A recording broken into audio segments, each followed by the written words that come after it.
Frères et sœurs, que la paix et la grâce de notre Seigneur et Sauveur Jésus-Christ soient avec vous.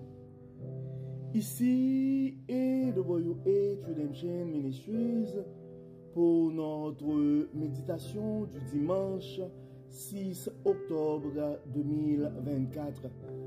Toujours dans la mission de vous accompagner semaine après semaine, mois après mois, trimestre après trimestre, sur le chemin du royaume de Dieu. Car l'essentiel, frères et sœurs, est dans le royaume de Dieu.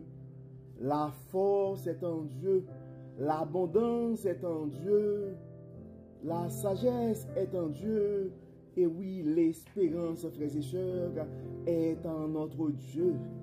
C'est pourquoi nous nous répétons à chaque instant, cherchons d'abord le royaume de Dieu et sa justice, et toutes les autres choses nous seront données en plus. Donc, frères et sœurs, et nous sommes le dimanche 6 octobre 2024. C'est le premier dimanche du mois d'octobre, mais c'est aussi le début du quatrième trimestre de l'année 2024. En fait, vous savez, frères et sœurs, l'année 2024 est décrétée l'année de la bonté de Dieu à AWH Redemption Ministries. Et à chaque trimestre, à chaque période, nous prenons le temps de traiter un sous-thème. Et pour ce quatrième trimestre, nous allons regarder ensemble, frères et sœurs, l'espérance de la bonté de Dieu. Oui, nous allons regarder l'espérance et de la bonté de Dieu, frères et sœurs. Et en fait, pour ce mois d'octobre, nous sommes appelés à reconnaître l'espérance qui se trouve dans la bonté de Dieu. Donc c'est pourquoi nous allons avoir une série de 4 messages sur la reconnaissance et de l'espérance de la bonté de Dieu, frères et sœurs. Et pour la première partie, ça va être l'espérance de la bonté de Dieu dans un monde bouleversé et avec des bruits de guerre et des catastrophes naturelles. Nous allons regarder, et pendant le deuxième dimanche, nous reconnaître l'espérance de la bonté de Dieu dans nos maladies, que ce soit des maladies physiques et que ce soit des maladies mentales ou au niveau spirituel. Et pour le troisième dimanche, nous allons reconnaître l'espérance de la bonté de Dieu pour la réalisation de nos projets et de nos rêves ou projets de vie.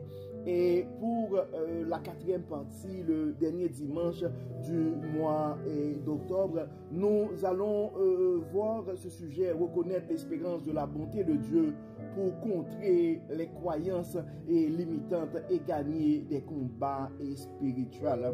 Donc, frères et sœurs,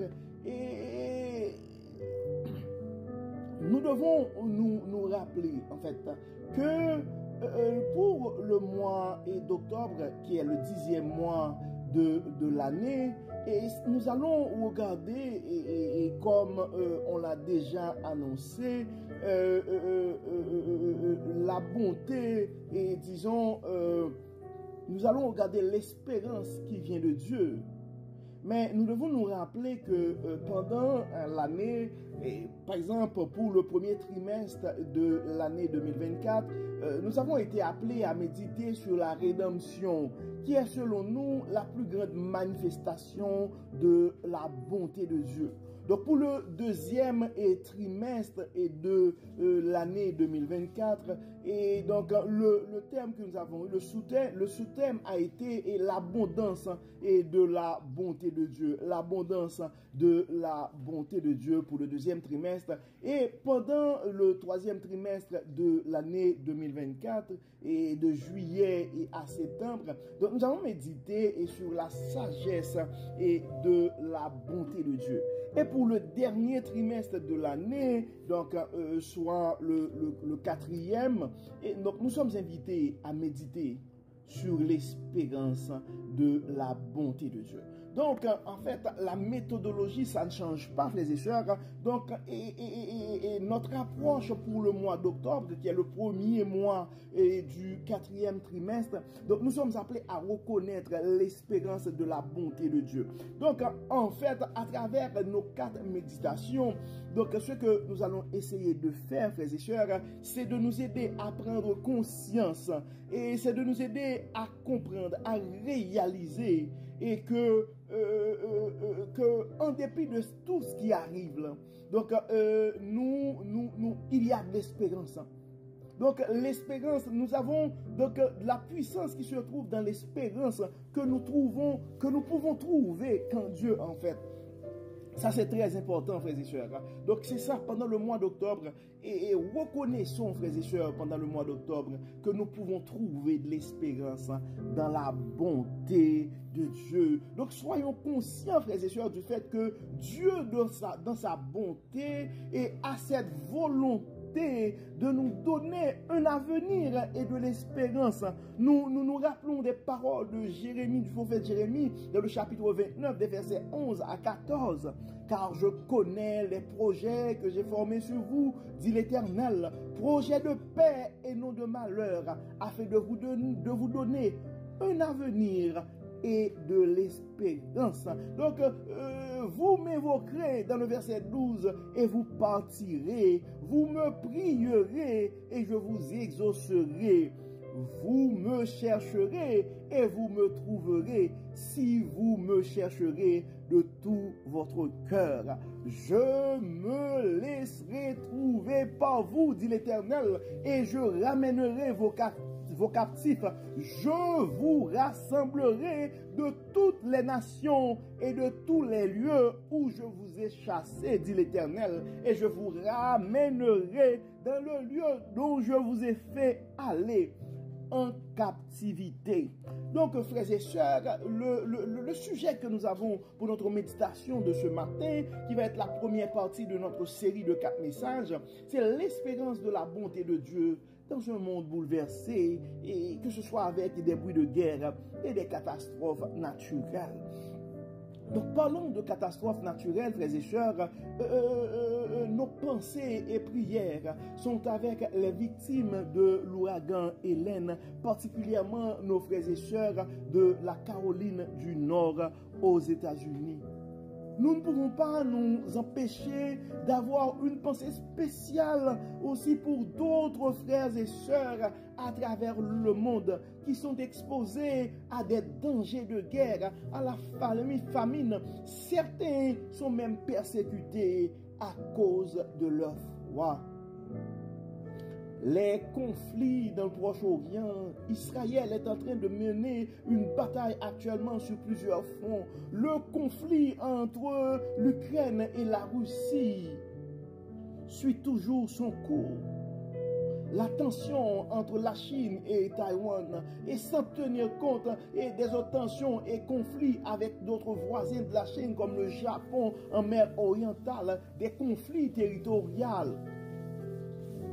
Donc si avant la pandémie et la rhétorique était autour du réchauffement climatique, on se souvient de la tournée mondiale du jeune Suédois Greta et grève mondiale pour le climat. Et en fait, je ne peux pas m'empêcher de son passé à Montréal. Donc, en fait, on voyait, il y avait comme toute une marée humaine, une manifestation qui a réuni près de 2,5 millions de personnes lors de la grève mondiale pour le climat.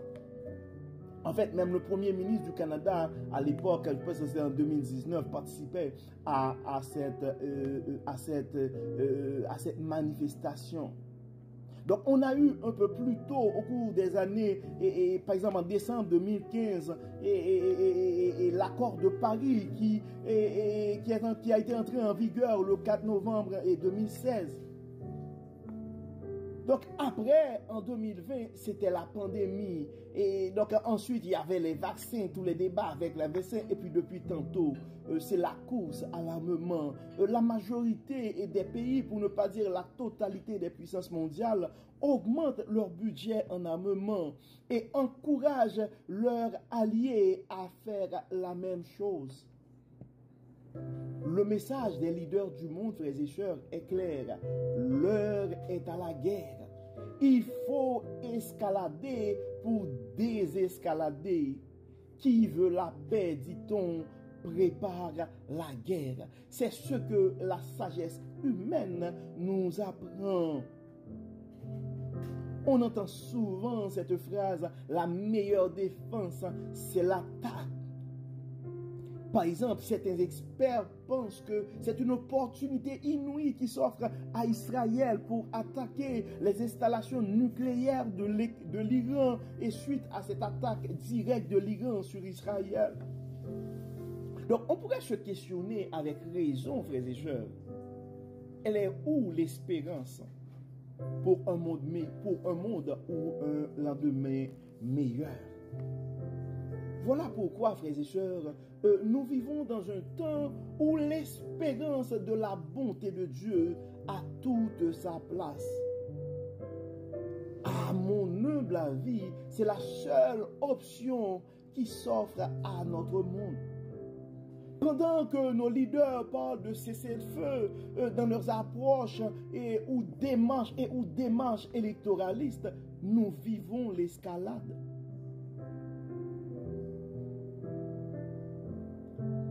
Donc, la rhétorique, en fait, c'est cette locution latine que nous connaissons tous. Si vis pacem, para bellum. Si tu veux la paix, prépare la guerre. Donc, on développe, c'est en fait le concept de paix armée je pourrais dire, est à son niveau le plus élevé. En fait, il faut se rappeler aussi, civis pacem para bellum, c'est la devise qui se trouve sur le cartouche du Centre culturel des armées à Madrid. En fait, disons, comme on avait dit tantôt, c'est la rhétorique actuelle. Faisons la guerre pour établir la paix. Donc nous allons éviter de parler ou de rentrer dans tout ce qui est lié à l'économie de la guerre, la croissance engendrée par la reconstruction et comment se positionner pour avoir des contrats de la reconstruction après la guerre, parce que on fait la guerre pour se faire entendre et se faire comprendre. Ça, c'est la sagesse humaine. Après les bombardements, donc vont arriver les traités de paix et ensuite le partage des butins de la reconstruction. Bref, l'objectif de notre méditation de ce matin, frères et sœurs, ce n'est pas de vous rendre dépressif, au contraire, et c'est de nous aider, et c'est de vous aider à être conscients de l'espérance que la bonté de Dieu nous offre pour poursuivre en dépit de tout notre parcours sur le chemin du royaume. Donc c'est le temps pour nous, frères et sœurs, de nous rappeler des promesses de Dieu. En fait, Dieu dans son amour, Dieu dans sa bonté, nous a en fait préparé pour ces choses. Donc si on prend le temps de lire par exemple en Matthieu 24, donc, et Matthieu 24, si nous commençons par exemple dans le verset 5, ça dit, car plusieurs viendront sous mon nom, disant c'est moi qui suis le Christ, et ils séduiront beaucoup de gens. Vous entendrez parler de guerre et de bruit de guerre. Gardez-vous d'être troublés, car il faut que ces choses arrivent, car ce ne sera pas encore la fin. Le verset 7, une nation s'élèvera contre une nation et un royaume contre un royaume. Et il y aura en divers lieux des famines et des tremblements de terre. Donc nous devons comprendre, frères et sœurs, ce sont des choses qui ont été annoncées. Et si on continue dans le verset 9, c'est-à-dire, alors on vous livrera au tourment et on vous fera mourir et vous serez haïs de toutes les nations à cause de mon nom. Alors aussi plusieurs succomberont et ils se trahiront, se haïront les uns les autres. Plusieurs faux prophètes s'élèveront et ils séduiront beaucoup de gens. Et parce que l'iniquité ne sera accrue, la charité du plus grand nombre se refroidira. Mais celui qui persévérera jusqu'à la fin sera sauvé. Cette bonne nouvelle du royaume sera prêchée dans le monde entier pour servir de témoignage à toutes les nations. Alors viendra la fin. On a parlé le mois dernier de la proclamation de la sagesse, de la bonté de Dieu, frères et sœurs. En fait, notre mission de proclamer la sagesse, de la bonté de Dieu doit continuer. Mais le message que nous avons ce matin, nous devons comprendre, frères et sœurs, qu'en dépit de ces situations, nous ne pouvons pas baisser les bras et nous avons une espérance en notre Dieu. Et cette espérance qui s'offre à nous ce matin, Dieu avait utilisé des prophètes et ces prophètes pour encourager son peuple. En Ésaïe 7, verset 4, et en fait, vous pouvez commencer dans le verset, du verset 1er. Donc ça pourrait, en fait, dans le verset 1er, à partir du verset 1er, ça nous donne au moins un contexte. Et ça dit, il arrivera du temps d'Akaz, fils de Jotam, fils d'Ozias, fils de Juda, que Rétsin et roi de Syrie monta avec Pékache, fils de Rémalia, roi d'Israël, contre Jérusalem pour l'assiéger. Mais il ne put l'assiéger. On vint dire à la maison de David, les Syriens sont campés en Éphraïm. Et le cœur d'Akaz et le cœur de son peuple furent agités comme les arbres de la forêt sont agités par le vent. Alors l'Éternel dit à Ésaïe, va à la rencontre d'Akaz, toi et Shéa, ton fils, et vers l'extrémité de l'aqueduc de l'étang supérieur sur la route et du champ du Foulon. Et dis-lui, sois tranquille, ne crains rien et que ton cœur ne s'alarme pas. Devant ces debout de tissons fumants, devant la colère de Rétsin et de la Syrie et du fils de Rémalia, de ce que la Syrie médite du mal contre toi, de ce qu'Éphraïm et le fils de Rémalia disent, montons contre Juda, assiégeons la ville et battons-la en brèche et proclamons-y pour roi le fils de Tabel. Ainsi parle le Seigneur l'Éternel, cela n'arrivera pas, cela n'aura pas lieu. Car Damas est la tête de la Syrie et Rétsin est la tête de Damas. Encore 65 ans, Éphraïm ne sera plus un peuple. Et la Samarie est la tête d'Éphraïm et le fils de Rémalia est la tête de Samarie. Vous ne croyez pas. Si vous ne croyez pas, vous ne subsisterez pas. Donc, il sera fait, frères et sœurs, selon notre foi ce matin. Probablement, c'est le message de Dieu à toi ce matin, mon frère. C'est le message de Dieu à toi ce matin, ma sœur. Quand on regarde ta situation, eh bien, il n'y a pas d'espoir. Mais tu dois te rappeler, il y a de l'espérance ce matin. Il y a de l'espérance en notre Dieu. La bonté de Dieu nous offre l'espérance ce matin. Vous ne subsisterez pas. C'est-à-dire, si vous ne croyez pas, vous ne subsisterez pas. C'est important, frères et sœurs, de nous rappeler et de rappeler à notre monde troublé qu'il y a une espérance ce matin. Et cette espérance est en Dieu. Dans Exode 14, verset 13, Moïse répondit au peuple, ne craignez rien, restez en place et regardez la délivrance que l'Éternel va vous accorder en ce jour, car les Égyptiens que vous voyez aujourd'hui, vous ne les verrez plus jamais. Je ne sais pas comment quand tu regardes notre monde qui s'écoule, tout le monde parle de troisième guerre mondiale, tout le monde parle et tout le monde s'inquiète des puissances nucléaires. Mais nous devons nous rappeler, frères et sœurs, que notre confiance, notre sécurité ne se retrouve pas dans des antimissiles, mais notre espérance est en Dieu.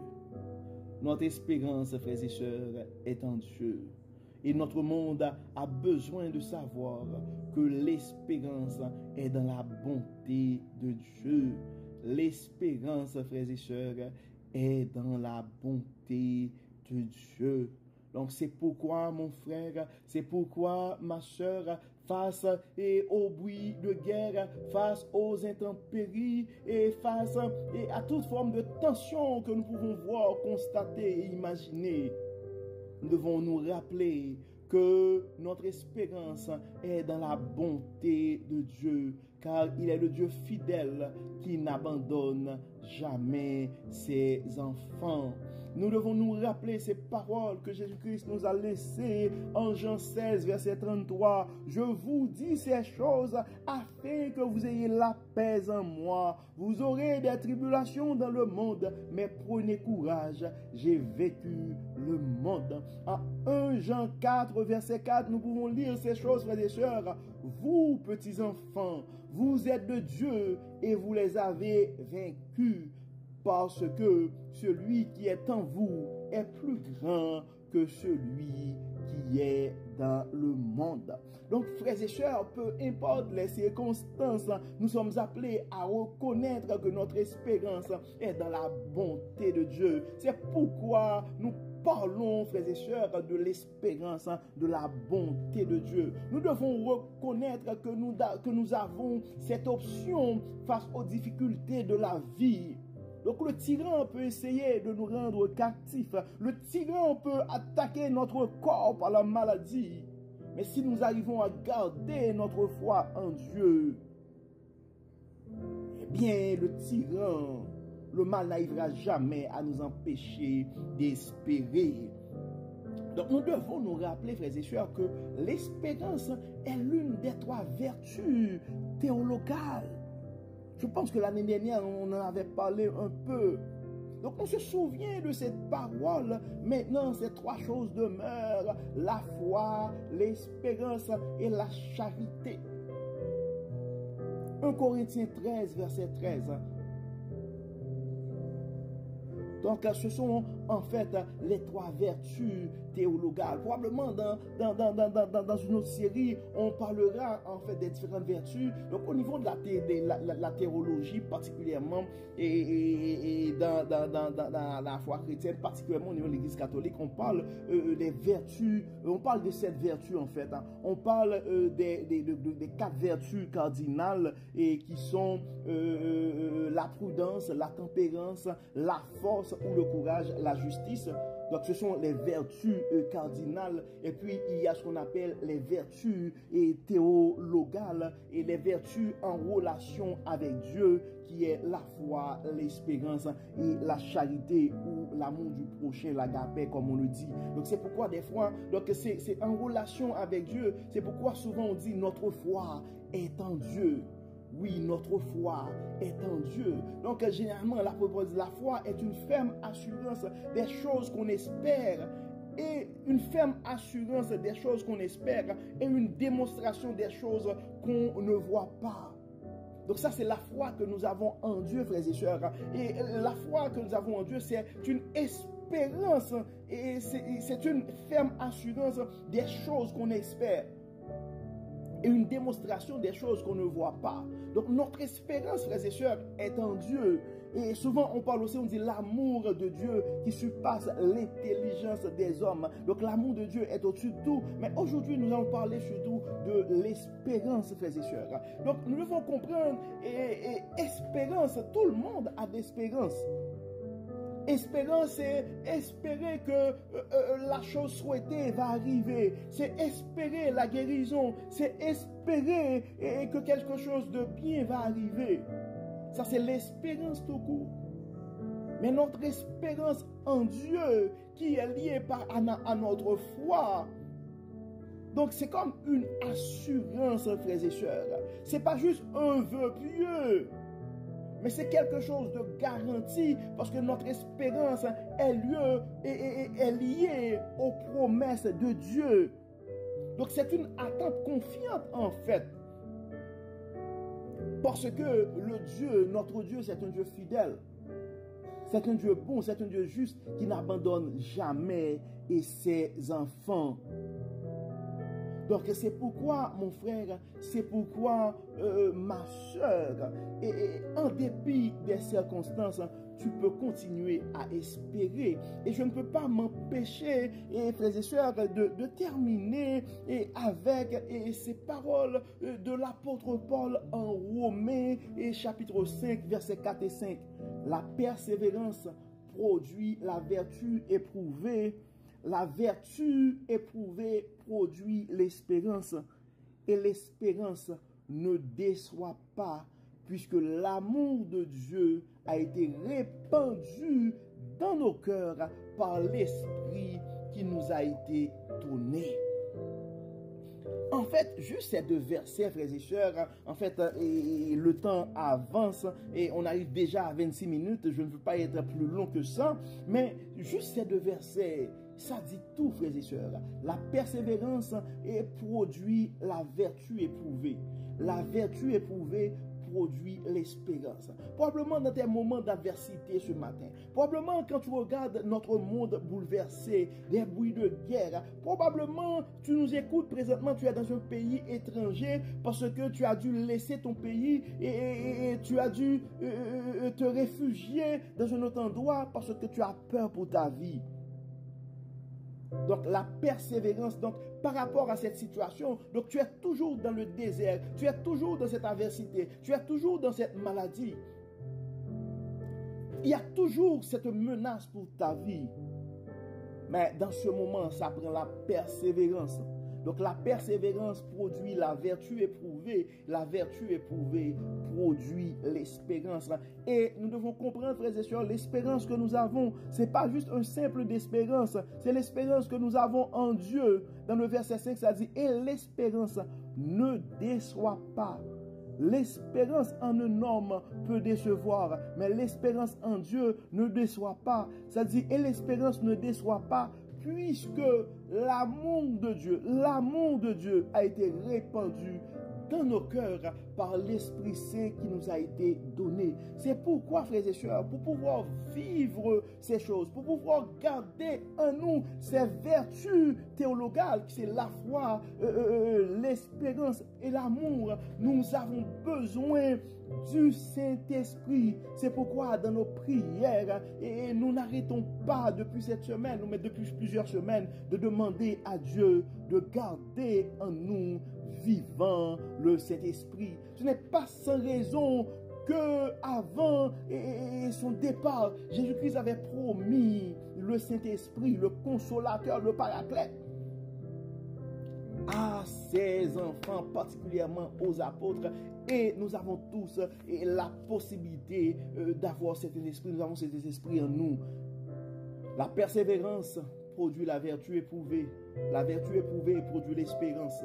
Et l'espérance ne déçoit pas, puisque l'amour de Dieu a été répandu dans nos cœurs par l'Esprit Saint qui nous a été donné. Romains 5, versets 4 et 5. Et comme d'habitude, frères et sœurs, nous allons prier.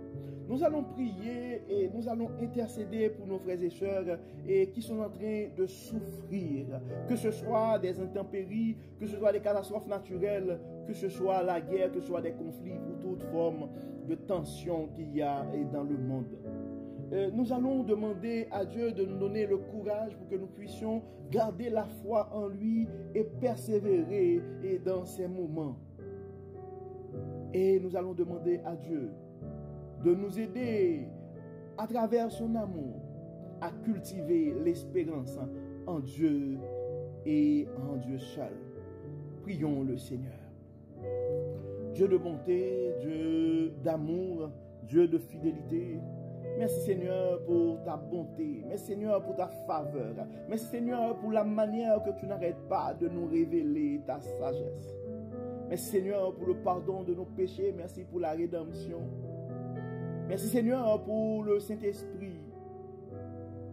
Merci Seigneur pour les promesses. Merci Seigneur parce que malgré tout ce qui se passe dans notre monde, nous pouvons espérer et compter sur toi. Viens dans nos cœurs, Dieu clément. Enlève tout ce qui n'est pas de toi et rends ton Saint-Esprit vivant en nous. Et permets que ton Saint-Esprit puisse nous aider à garder notre foi en toi. Et que notre foi en toi nous aide à cultiver l'amour du prochain, l'amour de notre Dieu. Et que nous puissions vivre en espérant que Dieu seul peut nous aider à surmonter les difficultés de la vie. Nous remettons entre tes mains, Dieu clément, nos frères et sœurs qui sont persécutés à cause de leur foi à travers le monde. Nous remettons, Dieu clément, tous les frères et sœurs qui sont en souffrance, soit à cause d'une perte liée à des catastrophes naturelles, soit à des situations de guerre ou de conflits internes. Parce qu'il y a des pays qui ne sont pas en guerre, mais il y a des conflits internes. Nous remettons nos frères et sœurs qui sont inquiets pour leur vie présentement. Nous remettons chaque cœur, chaque esprit bouleversé. Et nous remettons entre tes mains, Dieu clément, les leaders de notre monde. Donne-leur de comprendre, Seigneur, que tu es le Dieu de l'abondance, que tu es le Dieu de la sagesse, tu es le Dieu de la paix, tu es le Dieu d'espérance. Donne à notre monde de comprendre, Dieu clément, que l'espérance est en toi. Bénis, Seigneur, ceux qui sont dans le besoin. Manifeste ton abondance dans leur vie, grand Dieu pourvoyeur. Ceux qui ont peur pour leur vie, Dieu de toute protection, nous demandons de les sécuriser. Et ceux qui sont troublés, tourmentés, qui ont présentement plus de questions sur la table que de réponses, révèle ta sagesse. Bénis Seigneur, guéris Seigneur, pourvois Seigneur. Et que ta paix soit notre portion, non seulement pour ce matin, non seulement pour cette journée, non seulement pour cette semaine, mais pour le reste de notre vie. Accompagne-nous, Dieu clément, guide-nous, éclaire-nous, que tout soit fait dans nos vies pour la gloire de ton nom. Nous réclamons ta paix, nous réclamons ta sagesse sur nos vies ce matin. Aide-nous, Dieu clément, à garder la foi en toi et à cultiver cette espérance qui est en toi et en toi seul. Au nom de Jésus, nous prions. Amen. Amen. Frères et sœurs, nous arrivons au terme de notre méditation pour ce dimanche 6 octobre 2024. Nous espérons que votre âme a été bénie et d'ici là, nous vous souhaitons une excellente journée sous le regard du Dieu Tout-Puissant. Que le Seigneur nous bénisse, que le Seigneur nous accompagne et qu'il nous accorde sa paix. Au nom de Jésus. Amen. Amen. Encore une fois, bon dimanche, frères et sœurs. Et à demain pour notre dévotion matinale du lundi.